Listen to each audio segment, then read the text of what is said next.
Then Astoria reached out her hand and smiled. Come with me to the unexplored territory, the 10th layer. Wait, we're skipping straight to that. An S-rank adventurer, the 10th layer. Honestly, those words sounded completely disconnected from my life until now. The underground world had 9 known layers already, but below that, there was still a place nobody had ever reached before. The 10th layer, chaos.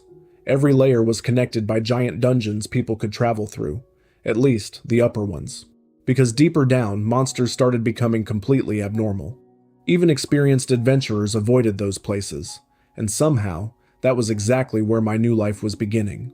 The deeper you descend, the heavier the magic in the air becomes, like the dungeon itself is breathing on your neck, and stronger monsters are born from it constantly. Every layer had its own countries too, different races, different politics, different ways of living. It felt less like a dungeon and more like entire worlds stacked together. Different races meant different governments too. Even basic common sense changed depending on the layer. One wrong move down there could get you killed instantly. By the time you reach the 10th layer, monsters like dragons aren't rare anymore. They're just part of the ecosystem down there, which is honestly terrifying. And even knowing people could die at any second, adventurers still kept pushing deeper, because the first ones to conquer a new layer become rulers of an entirely new world. The 10th layer, with who? With me. Yeah, my brain completely stopped working for a second there. She seriously wanted to bring me along? I was just a former palace locksmith with 0 adventurer experience. None of this made sense anymore. I tried answering, and instantly folded under the pressure. My mouth was moving, but my brain had already logged out, and somehow that made her panic too. We both just stood there awkwardly malfunctioning at each other. Then reality hit. I hadn't eaten properly in 3 days, and apparently my future S-rank partner was starving too. I asked if she wanted to come to my place. It wasn't much, but my mom and little sister were there. At least she'd have somewhere safe tonight. She looked genuinely surprised, like nobody had offered her kindness in a really long time. Don't worry about being a burden, I told her. You helped me too. The second I said that, her expression softened instantly. Then she quietly said my name for the first time. Yuri-kun. Yeah, my heart definitely skipped there. And right when I thought things couldn't get more intense, she asked if she could make one more request before becoming my partner. Her one more request was clothes. Yeah, I finally realized she'd been walking around in torn rags this entire time. So we headed into town at night together, and for some reason, just walking side by side with her made my heart beat stupidly fast. The second she changed outfits and stepped out, I completely froze, like, actually speechless. Then my little sister showed up and instantly latched onto her. Seeing the two of them together weirdly felt natural. And when we got home, even my mom was shocked. Apparently, bringing home a beautiful elf girl out of nowhere requires some explanation. My mom seriously thought I'd somehow brought a girl home overnight. Yeah, explaining this situation was not going well for me. The moment we walked inside, the atmosphere got weirdly warm. For the first time all day, it almost felt peaceful. Then Astria casually asked if this was an inn. Right? I forgot she had no idea I'd literally lost everything after being accused of embezzlement. But before I could explain myself, my mom stepped in. She already told me what happened. My soul almost left my body. Then she smiled and said, I know you'd never do something like embezzlement. That one sentence honestly hit harder than anything else today. My mom put her hand on my shoulder and smiled. Yuri would never do something like that. I almost cried right there. I could barely even answer her properly. Just hearing someone believe in me again felt unreal. Then my sister started celebrating because the corrupt officials who stole our money might finally get exposed. Honestly, seeing her smile again made everything worth it. And just like that, the house suddenly felt alive again. Like the warmth we lost after Dad died was slowly coming back. Maybe I was pushing myself too hard this whole time, but seeing Mom, my sister, and Astria smiling together made me genuinely happy for the first time in forever. This is my precious family, I told her. And somehow, saying those words out loud made me realize how much I wanted to protect this place. Mom welcomed Astria inside without hesitation and immediately started making dinner. The atmosphere was so warm it almost hurt. Then my little sister suddenly stopped and stared at Astria. The silence lasted way too long. I had a bad feeling instantly. Frill refuses to accept this woman. Yeah, the family interrogation arc started immediately. And the moment she yelled, "Is she your girlfriend?" I think my soul actually left my body for a second. Wait, she's not your girlfriend? The second my sister heard that, she got even more suspicious. Somehow that made things worse. Mom just smiled and told us to come inside first. But then she noticed the bruises on Astria's face, and the mood instantly shifted. I panicked and tried to explain everything at once, then immediately ran straight back toward the palace. Something felt seriously wrong. And yeah, I was right. The seal on the Demon King was literally starting to crack open. Soldiers were screaming everywhere. The magic leaking out was so overwhelming, people were getting blown away just by standing near it. At that moment, I finally understood how terrifying this seal actually was. One of the giant chains suddenly shattered. At first, the soldiers thought it was just debris, until they noticed something way creepier. Tiny fingers were slowly appearing from inside the crack. Not claws, not monsters. A child's hand. The guards froze. Wait, there's a kid in there? Nobody could even process what they were looking at anymore. Then the hand reached out toward one of the soldiers, and the poor guy completely lost it. The scream echoed through the whole chamber. Outside, everyone started panicking at once. People kept yelling about a foolish adventurer, and I had a really bad feeling they were talking about me. A drunk noble suddenly stepped forward like he was the hero of the story.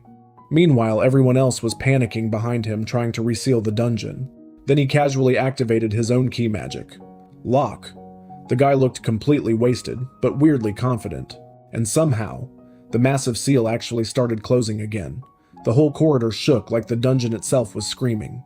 The creepy hands slowly disappeared back into the darkness, one by one, like something on the other side had finally given up. The soldiers instantly exploded in cheers.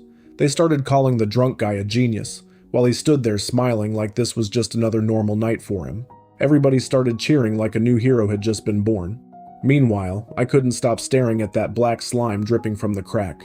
Yeah, that thing was not normal. Even after the seal closed, black slime was still dripping from the crack. Drip. Watching it hit the floor made my stomach twist. Yeah, there's no way this ends well. The drunk noble shoved a drink in my hand and laughed like we'd known each other forever. Honestly, seeing him this wasted while acting cool was kinda hilarious. Then before I knew it, Astoria was eating dinner with my family. After getting kicked out of the palace that morning, coming home to this warm table honestly hit me hard. Then someone outside suddenly screamed, "I can use magic again!" The whole city exploded with excitement. But for some reason, I couldn't shake this bad feeling in my chest. Astoria suddenly came out wearing full adventurer gear, and honestly, she looked way too happy about it. Then she looked straight at me and asked, "Does it suit me, Yuri?" My brain completely stopped working for a second. Before I could recover, she started picking equipment for me too. That's when reality finally hit me. I was really becoming an adventurer. Watching Astoria happily pick out gear for me felt unreal. Just yesterday, I was a palace locksmith, and now I was standing in an adventurer shop getting ready for a completely different life. Then Astoria suddenly got nervous. She thought my family might hate the idea of me traveling with her. Honestly, seeing an S-rank adventurer panic over something that cute almost made me laugh. While we were eating, my little sister suddenly yelled, "Wait, Yuri's becoming an adventurer!" I seriously wanted to disappear on the spot. Then Mom casually sipped her tea and went, "Oh, sounds nice." Meanwhile, my brain completely stopped working. And then she dropped the craziest reveal possible. She used to be an adventurer too. Excuse me? Mom started talking about dungeons like she'd actually been there herself. Rare monsters, near-death moments, and suddenly, the woman sitting in front of me didn't feel ordinary anymore. Then she quietly looked at me and said, "Royal locksmiths and adventurers aren't that different." That line hit me harder than any speech ever could. I could only give a small smile back. But honestly, hearing Mom say that made me feel a little proud for the first time in a while. While Astria was eating, Mom asked about her equipment. Astria puffed her cheeks and casually offered me her old gear instead. While Astria casually offered me her old gear, Mom quietly told me not to worry about the family anymore. That smile from Mom hit harder than expected. It felt like she was silently pushing me forward. Then I stepped into the weapon room and instantly froze. I used to be a locksmith, so why was I suddenly surrounded by swords? The moment I picked up that ridiculously expensive sword, my soul almost left my body. Why did beginner gear cost this much? Astria just swung a sword around casually and told me used weapons were good enough. Meanwhile, I was still panicking over the price tags. Then she suddenly handed me a knife instead. Apparently it was easier for beginners, which honestly sounded way more realistic for me. I stared at the knife in my hand for a second. Yeah, this felt less like heroic adventurer, and more like something I could actually survive with.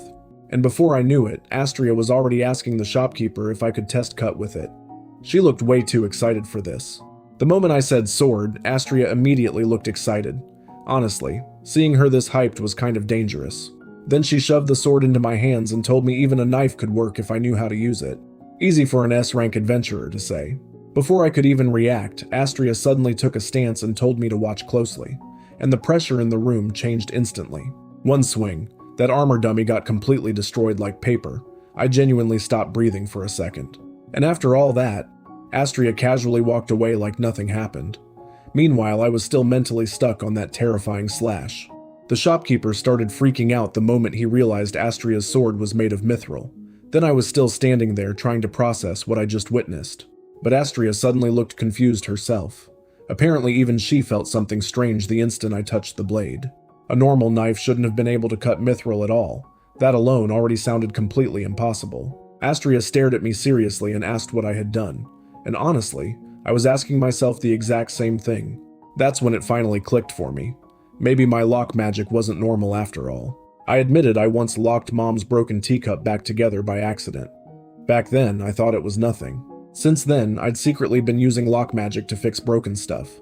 I never realized how weird that actually was. Astria explained my magic basically forced objects to stay connected forever, and suddenly, my stomach dropped. That's why the mithril blade didn't even chip. No chant, no crack, just impossible. Astria looked straight at me and asked what I really was, and honestly, I wanted to know too. By the time we stepped outside, it was already night. Honestly, I didn't even notice how long we'd been together. Astria stared up at the stars like she missed them. She said people below the second layer almost never see the sky. That hit me harder than I expected. She quietly asked if we could take a walk before going back, so I just followed beside her under the lights. Then Astria looked around the city with this soft smile. To me it was normal scenery, but to her everything looked beautiful. And out of nowhere she asked if I'd come down to the lower layers with her someday. My brain completely froze. I casually asked about the strongest adventurer party in the world. Big mistake. The second Astria heard round table, her whole expression changed. The round table wasn't just famous. Every single member was S-rank. Literal monsters wearing human faces. Then Astria looked straight at me and said it calmly. She used to be one of the round table members. Yeah, my soul actually left my body for a second. But the party didn't fall to monsters. 2 teammates betrayed everyone on the 9th layer. That kind of story doesn't even sound real. Their cursed weapons demanded blood.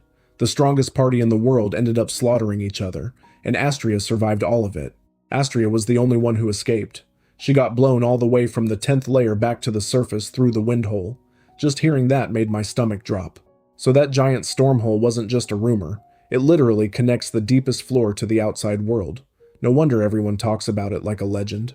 Then Astria took off her mask and looked straight at me. "You're the only real human left," she said quietly. That line hit way harder than I expected.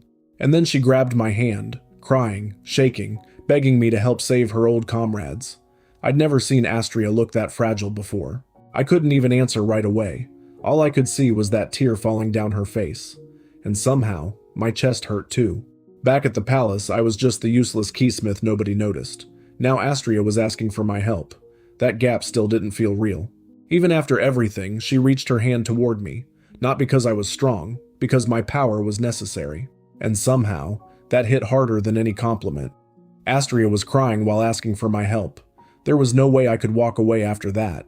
So I grabbed her hand. "I'll become an adventurer." The words came out before I could even stop them. Then I made my choice. "I'll help save your companions, Astria." For the first time in forever, I felt needed.